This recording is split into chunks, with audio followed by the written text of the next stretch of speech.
There are lies, and then there are lies so enormous they split your entire life into two separate timelines. The life you thought you were living, and the life that actually existed. For 23 years, I believed my husband and I had built something rare. A marriage that survived layoffs, miscarriages, financial setbacks, his father's death, my mother's Alzheimer's, the countless ordinary days that quietly test every relationship. I believed those years had earned us something precious: trust. So when our 24th wedding anniversary approached, I wanted to surprise him in a way I'd never done before. Instead, I uncovered a secret that made me question whether I'd ever truly known the man sleeping beside me. Before I tell you what happened, let me know in the comments where you're watching from, and if stories about betrayal and shocking secrets keep you on the edge of your seat, don't forget to subscribe because this story only gets more unbelievable from here. My name is Victoria Langford. I'm 47 years old. Until 6 months ago, I believed I understood exactly who my husband was. I couldn't have been more wrong. Russell had always been predictable, not boring, comforting. He woke every weekday at 6, made black coffee, read the newspaper from front to back, left the house by 7:30, returned between 6 and 6:30 every evening. He worked as a regional sales executive for a commercial equipment company. He traveled occasionally, never excessively. Everything about our marriage settled into a rhythm so familiar that I could almost predict what he would say before he spoke. Some women might call that routine. I called it security. We lived in a beautiful craftsman-style home outside Asheville. No children. Not because we didn't want them. Life simply had other plans. After years of trying, several heartbreaking pregnancies, and more tears than I care to remember, we eventually accepted that it would just be the two of us. Russell told me that was enough. "You are my family," he'd whisper. I believed him. Every single time. About a month before our anniversary, my best friend Claire invited me to lunch. She was recently divorced, painfully honest, and unfortunately, very observant. Halfway through our salads, she looked at me. "Can I ask you something?" "Of course." "When was the last time Russell surprised you?" I laughed. "What do you mean?" "A trip. A gift. A spontaneous date. Anything." I shrugged. "We're comfortable." Claire leaned back. "Comfortable is wonderful, but comfortable shouldn't mean invisible." I frowned. "I don't feel invisible," she smiled politely. "I hope not." Then she changed the subject, but her question stayed with me. That evening, I watched Russell from across the dinner table. He answered emails while eating. His phone buzzed repeatedly. He turned it face down.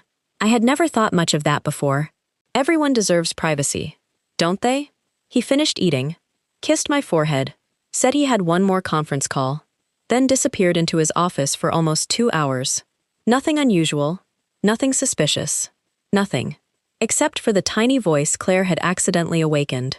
I wanted our anniversary to be unforgettable. Not another dinner reservation, not another watch, not another bottle of expensive wine. Something meaningful, something memorable, something worthy of 24 years. Then an idea appeared while I was scrolling online. A woman had hired a private investigator before proposing to her boyfriend. Not because she suspected cheating, because she wanted complete certainty before making a lifelong commitment. The investigator found nothing. She proposed. They lived happily ever after. I laughed. What an unusual anniversary gift. Imagine telling Russell afterward, "I secretly had you investigated, and you passed." We would laugh about it forever. Or so I imagined. A week later, I sat across from a private investigator named Miles Donovan. He looked nothing like television detectives. No trench coat, no dramatic sunglasses. Just a middle-aged man with kind eyes and a notebook. "So," he said, "what exactly are we looking for?" I smiled. "Honestly, I don't think you'll find anything." He raised an eyebrow. "Then why hire me?" I laughed. "Because I want certainty. I've trusted my husband for 24 years. I'd like to celebrate our anniversary knowing I wasn't wrong." He remained quiet, then said something I'll never forget. "The happiest clients usually never hire me." I smiled politely. "I think you'll be disappointed." "I hope so," he replied. He asked for Russell's schedule, car information, workplace, recent travel, favorite restaurants, phone number, everything. When I finished, he closed the notebook. "I'll call you if anything unusual appears." I left feeling almost embarrassed. What kind of wife investigates the most faithful man she knows? The first week, nothing. Miles called once. Routine. Office. Gym. Gas station. Home. Exactly what I expected. I almost canceled the investigation. The second week, still nothing. I felt relieved. Even a little foolish. Claire laughed when I told her. You actually hired someone? I told you it was ridiculous. She smiled.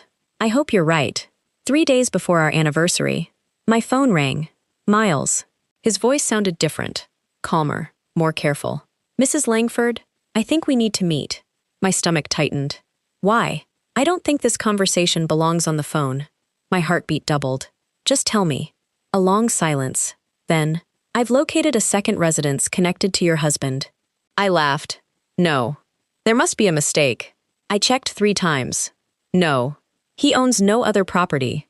It's not in his name. Another pause. But he has a key. My mouth suddenly went dry. A key? Yes. He enters regularly. Usually twice each week. I couldn't breathe. What is it? I don't know yet. But tomorrow, I'm going inside. That night, Russell slept peacefully beside me. I didn't. Every sound startled me. Every movement made my heart race. I stared at the ceiling until sunrise, asking myself one impossible question. If my husband truly had another place, what else didn't I know? And why? Had he spent 24 years making sure I never asked? I barely recognized myself the next morning. My hands shook so badly I spilled coffee twice before giving up and pouring it down the sink. Russell acted exactly as he always did. He kissed my forehead, asked if I needed anything from the grocery store, complained about a delayed shipment at work. Then he smiled. I'll probably be home a little late tonight. Normally I would have nodded without another thought. Instead, those words hit me differently. Late. Was he going there? To that apartment? I forced myself to smile. No problem. He left at exactly 7:28 a.m. I stood by the living room window until his SUV disappeared around the corner. For the first time in 24 years, I didn't know where my husband was really going. At 11 that morning, my phone buzzed. Miles. I've confirmed he's entering the apartment today. My heart jumped into my throat. Can you tell what's inside? Not yet. When he leaves, I'll go in. How? The property manager is cooperating. I frowned. Why would they help? They believe I'm serving legal documents. It wasn't entirely true, but it wasn't entirely false either. I hated that everything suddenly felt dishonest. Those next 3 hours felt endless. I tried reading. I tried folding laundry. I even turned on the television, but I couldn't remember a single thing I watched. Every few minutes, I checked my phone. Nothing. Then, at 2:47 p.m., it rang again. Mrs. Langford. His voice was lower than before. I've been inside. I couldn't speak. There are photographs. What kind? Mostly of your husband. That's not strange. It is when every picture has the same woman standing beside him. My knees weakened. I grabbed the kitchen counter to keep from collapsing. A woman? Blonde. Early 40s. They appear close. I closed my eyes. No. There are framed photos. Vacations. Dinners. Christmas decorations. A birthday cake. My breathing became shallow. Are you saying? I'm saying whoever lives there wanted the apartment to look like a home. The drive to Miles' office felt unreal. Traffic lights changed. People laughed on sidewalks. Life continued. Mine had stopped. Miles spread several photographs across the conference table. My eyes immediately found Russell. Smiling, laughing, holding hands with a woman I'd never seen before. In one picture, they stood beside a decorated Christmas tree. In another, she kissed his cheek. Another showed them hiking somewhere in the mountains. They looked comfortable, natural, like a married couple. The dates in the corner of the digital photographs made my stomach turn. 3 years. The earliest image was taken 3 years ago. How? When? Where had I been? There's something else, Miles said quietly. I looked up. What? There weren't many clothes. So? It doesn't appear he lives there. What do you mean? He visits. Frequently. But not overnight. That confused me. If she's his mistress, why leave every evening? He folded his hands. I don't know. It doesn't fit the usual pattern. I stared at another photograph. The woman looked genuinely happy. Not glamorous. Not much younger than me. She wore jeans and a gray sweater. No expensive jewelry. No obvious signs she was after money. She looked like someone who believed she was loved. A horrible thought entered my mind. What if she didn't know about me? What if she believed she was his wife? The possibility made my skin crawl. I found something else in the apartment, Miles continued. He slid another picture toward me. It showed a bookshelf, nothing unusual. Until I looked closer. There were framed photographs of a little girl, maybe 7 years old, smiling with missing front teeth. Another showed her riding a bicycle. Another at what looked like a school recital. I frowned. Who is she? I don't know. Is she? My guess. He hesitated. She may be connected to the woman. I looked at him. You think that's her daughter? It's possible. I felt sick. Russell and I never had children. Had he started another family? No, he couldn't have. The girl looked far too old for that timeline. But questions were multiplying faster than answers. Miles handed me a folder. I also followed the woman. My pulse quickened. Her name is Eleanor Pierce. She worked as an occupational therapist at a rehabilitation clinic. Lived alone. No criminal record. No obvious financial issues. No marriage license. No divorce records. Nothing. She looked normal. Painfully normal. I drove to the address alone that evening. I don't know why. Maybe I wanted to see the building with my own eyes. Maybe I hoped Miles had made a mistake. It was a quiet brick apartment complex tucked between two tree-lined streets. Nothing extravagant, nothing suspicious. Children rode bicycles nearby. An elderly man watered flowers. Someone walked a golden retriever across the parking lot. It looked peaceful. The exact kind of place where secrets could hide in plain sight. I sat in my car across the street. Then I saw him. Russell. He parked exactly where Miles said he would. He carried a paper grocery bag. He smiled as he walked toward the entrance. Not the polite smile he wore at work. Not the tired smile he brought home after long days. This smile reached his eyes. He looked happy. Happier than I'd seen him in years. I felt something inside me crack. I watched him disappear into the building. Every instinct told me to run upstairs, to bang on the door, to demand answers. Instead, I stayed exactly where I was, because I realized something. If I confronted him now, I'd only hear whatever story he could invent in the moment. No. If 24 years of my life had been built on lies, I wanted the whole truth. Every ugly piece of it, no matter how much it hurt. That night, Russell came home at 6:42 p.m. He smelled faintly of cinnamon. Not my perfume. Not my shampoo. Just cinnamon. He smiled as he loosened his tie. You won't believe it. What? The office surprised me. They brought cupcakes because our anniversary is this week. I looked into his eyes. He didn't flinch. He didn't hesitate. He lied as naturally as he breathed. I smiled back. That was thoughtful. Then I kissed him. Not because I still trusted him, but because I needed him to believe. I suspected absolutely nothing.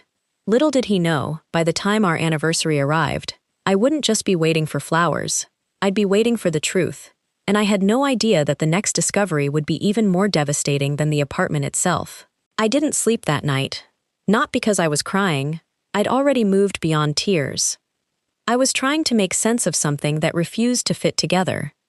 If Russell was having an affair, why maintain an entire apartment? Why decorate it like a home? Why leave every evening instead of staying the night? Nothing about it made sense.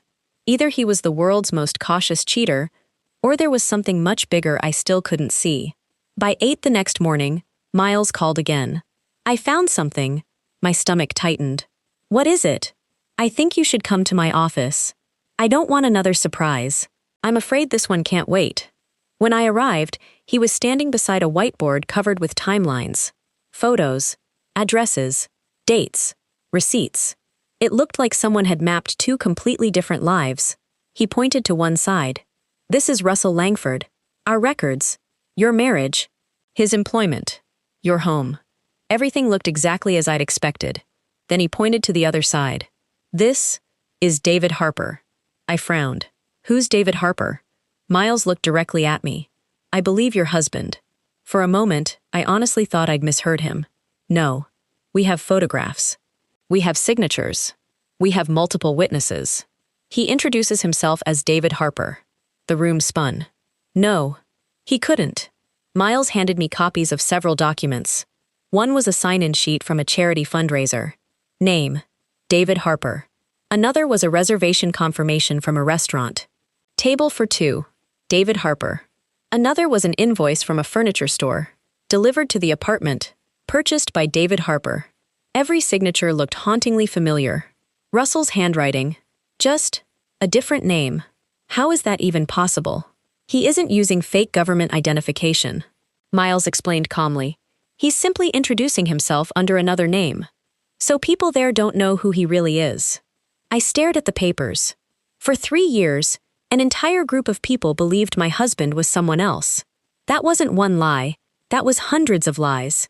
Every conversation, every introduction, every handshake, built on a name that didn't belong to him. There was another interesting discovery. I almost laughed, as if anything could surprise me anymore. What? Miles slid a photograph across the table. It showed Russell, no, David, standing outside an elementary school. Beside him, the little girl from the apartment photos. She couldn't have been older than 8. She smiled up at him while holding an ice cream cone. He looked down at her with unmistakable affection. Not forced, not awkward, natural, comfortable. The way a father might look at his child. My chest tightened. We never had children. I know. Did he? I don't think she's his daughter. Then why is he with her? I don't know yet. For the next several days, Miles focused on one question. Who was Eleanor Pierce? Everything about her checked out. She'd worked at the same rehabilitation clinic for almost 12 years. Her neighbors described her as quiet, friendly, private. She volunteered twice a month at a community literacy program. No scandals, no lawsuits, no suspicious financial activity. Nothing. She didn't fit the image I'd created in my mind. I'd imagined someone manipulative, calculating, someone who knowingly destroyed marriages. Instead, she seemed like an ordinary woman living an ordinary life. And somehow, that frightened me more. Then something happened that changed everything. Miles called just after lunch. I followed Eleanor this morning. And? She wasn't alone. The little girl? Yes. They stopped at a bakery. So? Eleanor introduced her husband to someone. My heartbeat quickened. Who? An older couple. They hugged him. They called him David. They thanked him for everything he'd done for Eleanor and the child. I frowned. Everything he'd done?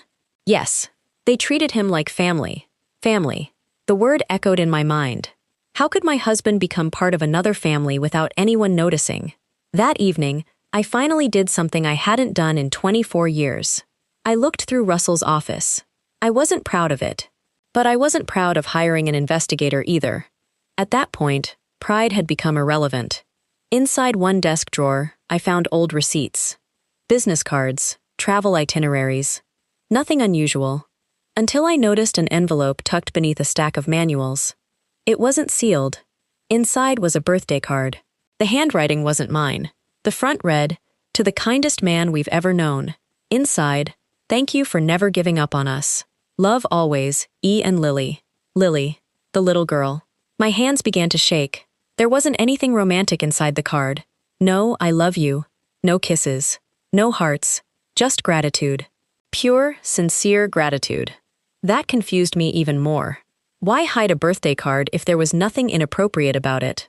Unless, the secret wasn't the relationship. The secret was that he'd never told me it existed. I put everything back exactly where I'd found it. When Russell came home, he looked exhausted. He smiled when he saw me. Long day? The longest. He laughed softly. I know the feeling. He had no idea how true those words really were.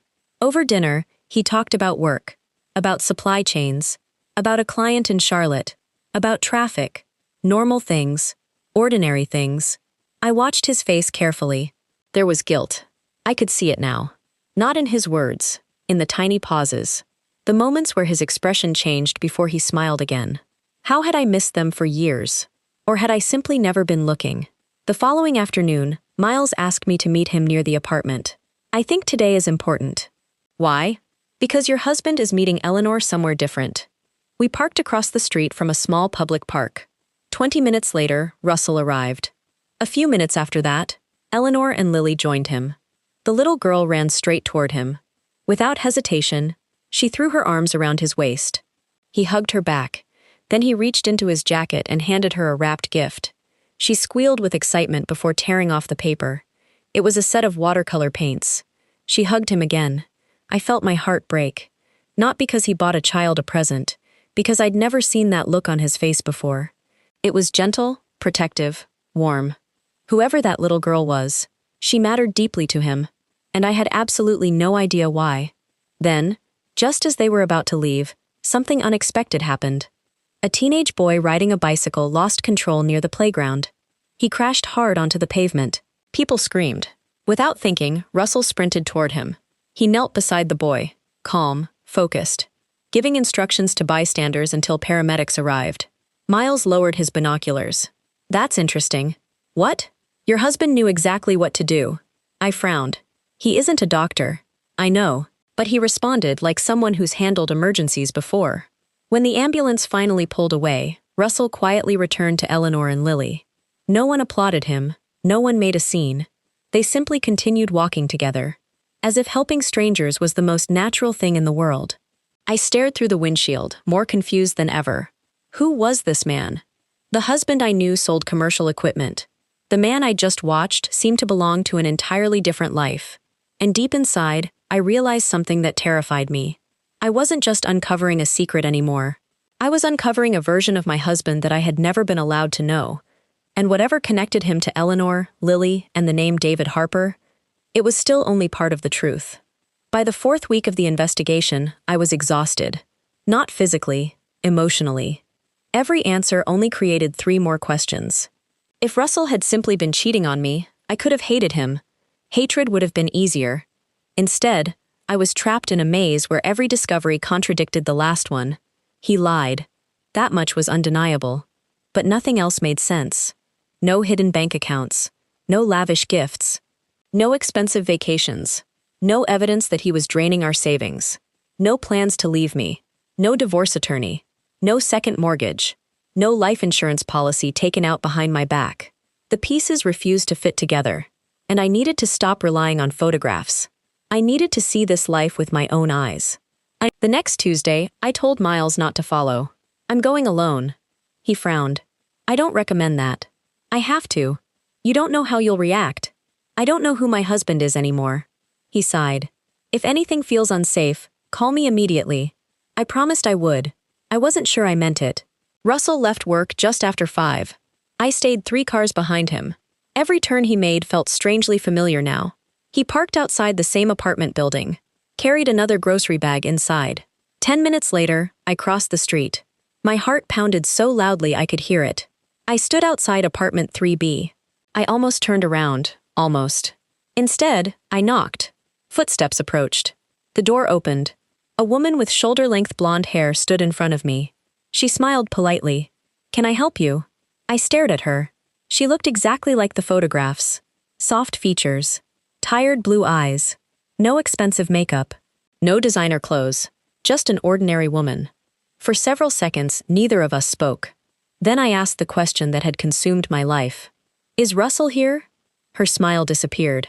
I'm sorry. I think you have the wrong apartment. I swallowed hard. No. I think I have the right one. Her face changed. Not with guilt, with confusion. I don't know anyone named Russell. My pulse raced. You know him as David. The color drained from her face. Before either of us could speak again, Russell appeared in the hallway behind her. He froze. The grocery bag slipped from his hands. Apples rolled across the hardwood floor. For a full 10 seconds, no one moved. No one breathed. He looked from me, to Eleanor, then back to me. His lips parted. Victoria! It was the first time in weeks I'd heard genuine fear in his voice. I think, I said quietly, it's time you stopped lying. He closed his eyes. Not in anger, in defeat. He looked at Eleanor. I need to talk to her. She stared at him. What is she talking about? He couldn't answer. Instead, he whispered, I'm sorry. She frowned. Sorry for what? He looked at me again, then said the words that shattered the room. My name isn't David. Silence. Complete silence. Eleanor blinked. What? My real name is Russell. She laughed nervously. What kind of joke is this? It isn't a joke. Her smile vanished. No. She looked at me, then back at him. No. You've shown me your driver's license. He nodded slowly. I showed you an old one. She shook her head. No. You said your family was gone. Another nod. I lied. You said you'd never been married. He couldn't even look at her anymore. I lied. I expected screaming. Instead, Eleanor simply sat down, as though her legs had stopped working. She stared at him with hollow eyes, every bit as devastated as I was. That's when I understood something horrifying. She hadn't known. She wasn't pretending. She wasn't acting. She was discovering the truth at exactly the same moment I was. She looked at me. Barely above a whisper, she asked, "You're his wife?" I nodded. "We've been married for 24 years.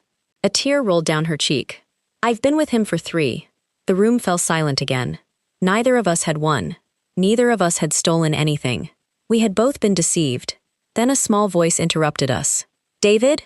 Lily stood in the hallway, clutching her new watercolor set. She looked from Russell. To me? To her mother. "What's wrong?" No one answered. She walked over to Russell. "Why is Mommy crying?" He knelt in front of her. His own eyes were wet now. "I'm so sorry." She frowned. "Did I do something?" "No. You didn't do anything wrong. Children always assume they're responsible." It broke my heart. I couldn't stay. Not another minute. I turned toward the door.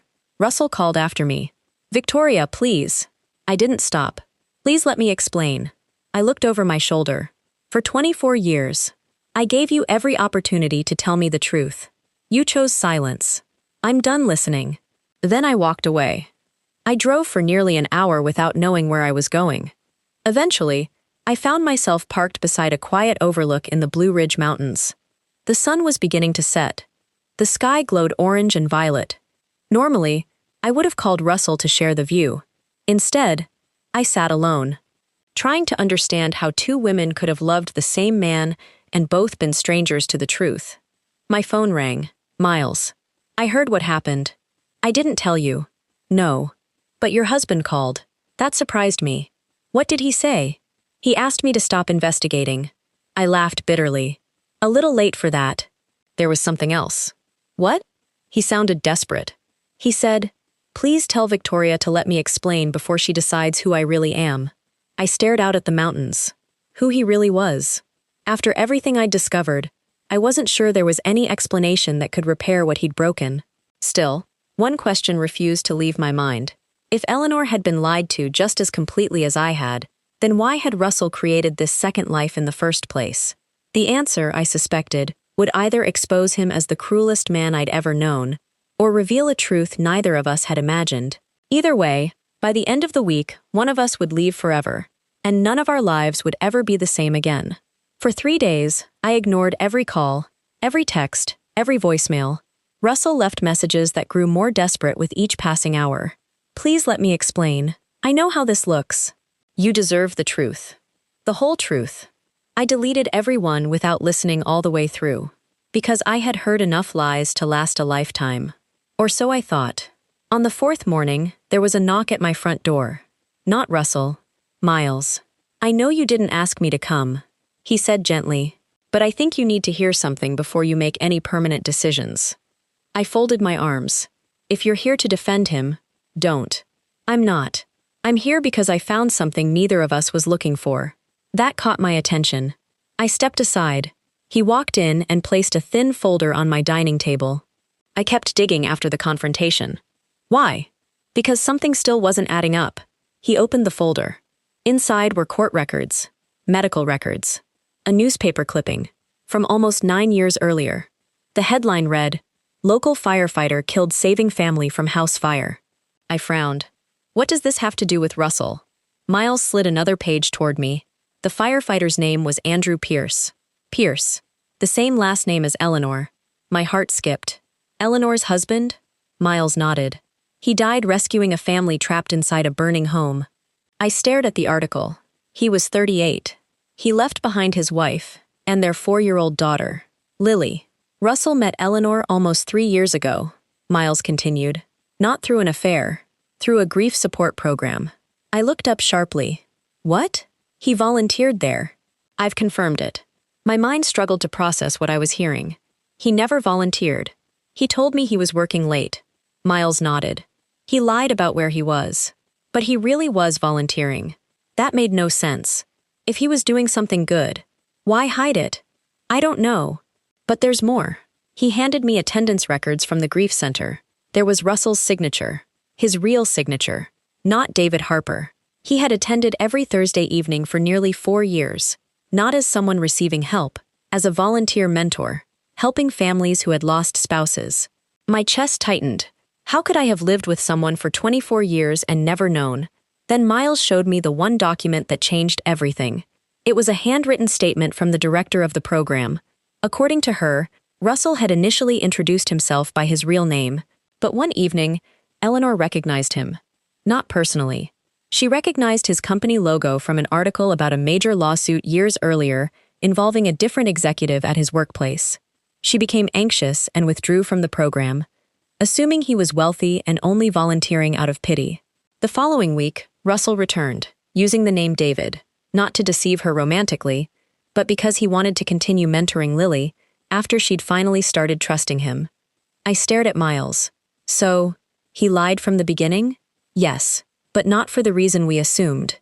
I felt anger rising again. That doesn't excuse pretending to be someone else. It doesn't. And it certainly doesn't explain why he hid all of this from me. Miles nodded. I agree. There was one final interview. With who? The program director. What did she say? He hesitated. She believed Russell intended to tell you. I laughed bitterly. When? After 3 years? That afternoon, for the first time since everything began, I agreed to meet Russell. Not at our house. Not at the apartment. At a quiet botanical garden on the edge of Asheville. Somewhere neutral. Somewhere neither of us could hide behind familiar walls. When I arrived, he was already sitting on a bench. He looked older. Not by years. By regret. He stood as I approached. I wasn't sure you'd come. I almost didn't. Neither of us sat for a moment. Finally, I spoke. Start talking. No lies. No excuses. If I hear one more lie, I'm walking away forever. He nodded slowly. I understand. He took a long breath. I met Eleanor 3 years ago. I know. She wasn't looking for a relationship. I wasn't either. I looked at him sharply. You expect me to believe that? It's the truth. He continued. She came to the grief program because she blamed herself for Andrew's death. Lily had stopped speaking to almost everyone. She trusted no men. Not teachers. Not counselors. Not relatives. But for some reason, she trusted me. I stayed silent. The first time Lily smiled at me, I remembered every child we never had. His voice cracked. I came home that night and cried in the shower. So you wouldn't hear me. Tears gathered in his eyes. I wasn't replacing our family. I was mourning it. I felt my own eyes sting. Not because I believed him completely, but because I remembered those years. The empty nursery we had quietly turned into a reading room. The birthdays that hurt because there were no children's voices. The conversations we stopped having because they were too painful. So why lie? I asked. Why become David Harper? He covered his face for a moment. Because once Eleanor trusted David, I didn't know how to become Russell again. Every week I planned to tell her. Every week I convinced myself, one more visit, one more conversation, one more chance. The lie kept getting bigger. And then, she told Lily I was the safest man she'd ever known. He swallowed hard. I didn't know how to destroy that. I stared at him. And what about us? What about your wife? What about the woman waiting at home every Thursday night? He couldn't answer immediately. Finally, he whispered, I was ashamed. Ashamed of how attached I'd become to helping them. I knew you'd misunderstand. I let out a bitter laugh. You were right. I did misunderstand. Because you gave me absolutely no reason to understand. Then I asked the question that had haunted me from the beginning. Were you sleeping with her? He looked me directly in the eyes. No. Did you ever kiss her? A long silence. Then, yes. My heart shattered all over again. When? The night she told me she loved me. I closed my eyes. And you? I cared about her, but not the way I loved you. I looked away. He continued before I could speak. I should have ended everything that night. I didn't. That failure belongs to me. I crossed a line I can never erase. For the first time since this nightmare began, There were no half-truths, no carefully chosen words, just painful honesty. "I've already told Eleanor everything," he said quietly. "She never wants to see me again. I resigned from the grief program. I've accepted whatever happens next." He reached into his coat pocket. Not for a ring, not for a letter, for his wedding band. He placed it gently on the bench between us. "If our marriage is over, I'll spend the rest of my life regretting what I did. But I won't ask you to forgive me today. I haven't earned that." I looked at the ring. 24 years. Reduced to a circle of gold resting on cold wood. I realized then that this story wasn't going to end with some dramatic act of revenge. The greatest punishment Russell would ever face wasn't losing his reputation. It was living with the knowledge that, through one selfish decision to keep lying, he had broken the trust of two women who had believed in him completely. As I stood to leave, I told him the only thing I knew for certain. "I don't know whether our marriage can survive this, but if there's any chance at all, it won't begin with another promise. It will begin with the truth." He nodded silently. For the first time in weeks, neither of us had anything left to hide. People always ask the wrong question after a betrayal. Did you forgive him? As if forgiveness is a switch you flip one morning after enough tears. The better question is this: can trust ever be rebuilt once you've watched it collapse with your own eyes? I didn't know the answer. I still don't. But I know what happened. And that's enough. The morning after my conversation with Russell, I packed a suitcase. Not because I had already decided to leave forever. Because I needed silence. Real silence. Not the kind that exists when two people are pretending everything is normal. I rented a small cottage just outside Hendersonville, nearly 40 minutes from our home. The owner didn't ask questions. She simply handed me the keys and wished me peace. At that moment, peace felt impossible. Russell never showed up uninvited. That surprised me. Instead, every Sunday evening, he sent one email. No pleading, no guilt, no excuses, just a simple update. "I met with my therapist today. I signed the house over to joint management while you decide. I've started individual counseling. I understand if you never reply." Sometimes the emails were only 3 sentences long. Sometimes I deleted them without finishing. But I noticed something important. For the first time in years, he wasn't hiding. 2 weeks later, Eleanor contacted me. The message was short. "If you're willing, I'd like to apologize for something that wasn't my fault, but somehow still feels like it was." We met at a quiet coffee shop halfway between Asheville and Hendersonville. The moment she walked in, I realized she looked just as exhausted as I felt. Neither of us knew how to begin. Finally, she broke the silence. "I didn't know you existed." "I know. If I had—" She stopped herself. "I would have walked away immediately. I believe you." And I did. For the first time since this nightmare began, I believed every word she said. She stirred her coffee without drinking it. "Lily still asks about him." I looked down. Does she know? "She knows David never existed." The words landed heavily between us. She cried for 2 days. I closed my eyes. Children shouldn't have to carry the consequences of adults' lies. Eleanor continued quietly. "She doesn't miss a boyfriend. She misses the man who helped her learn to trust people again." I didn't know what to say, because I missed him too. Not the liar. The man I thought I'd married. The one who stayed up all night when I had pneumonia. The one who held my hand after my 3rd miscarriage. The one who drove 3 hours during a snowstorm just to bring my father home safely after his surgery. Both versions of Russell were real. That was the hardest part. Months passed. I focused on myself for the first time in decades. I joined a hiking group, started painting again. Something I'd abandoned years earlier because life always seemed too busy. I met friends for dinner, visited my sister more often.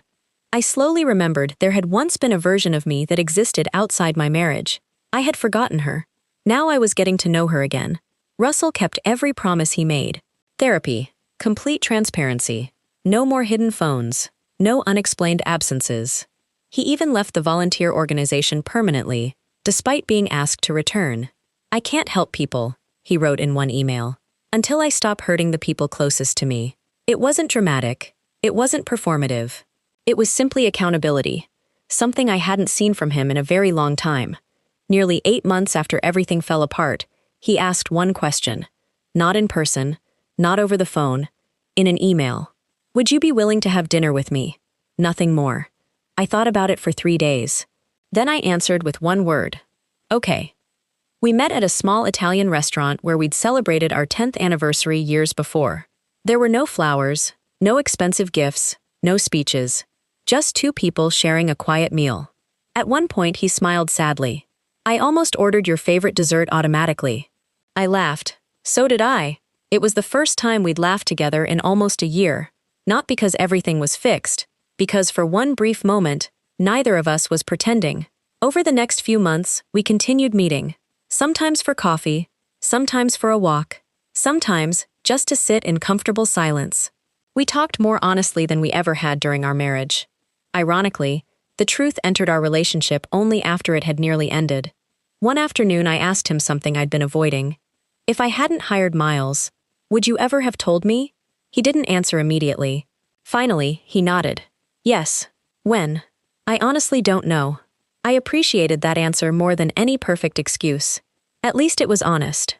Exactly 1 year after our anniversary, Russell invited me to the place where everything had begun to unravel. The apartment building. Apartment 3B was empty now. Eleanor and Lily had moved to another city to be closer to family. He handed the keys back to the property manager in front of me. No secrets, no hidden goodbyes, just an ending. As we walked back toward our cars, he stopped. I don't expect another chance. I know. But if there ever is one, I promise it will never be built on silence again. People often imagine endings as dramatic. Divorce papers, wedding renewals, grand declarations. Life is rarely that simple. Russell didn't move back home that day. I didn't ask him to. We kept living separately while rebuilding something much smaller than marriage. Trust. One honest conversation at a time. Some days were good, some were painful. Some made me wonder whether reconciliation was even possible. But every step was based on truth instead of illusion, and that alone made it different from the life we'd lived before. Today, as I tell you this story, people still ask whether we're together. The answer is complicated. Legally, yes. Emotionally, we're still rebuilding. Will we make it? I genuinely don't know. Some wounds leave scars that never disappear, but scars aren't proof that healing failed.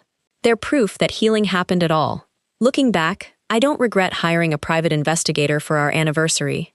I regret that I needed one. Because love should never require surveillance.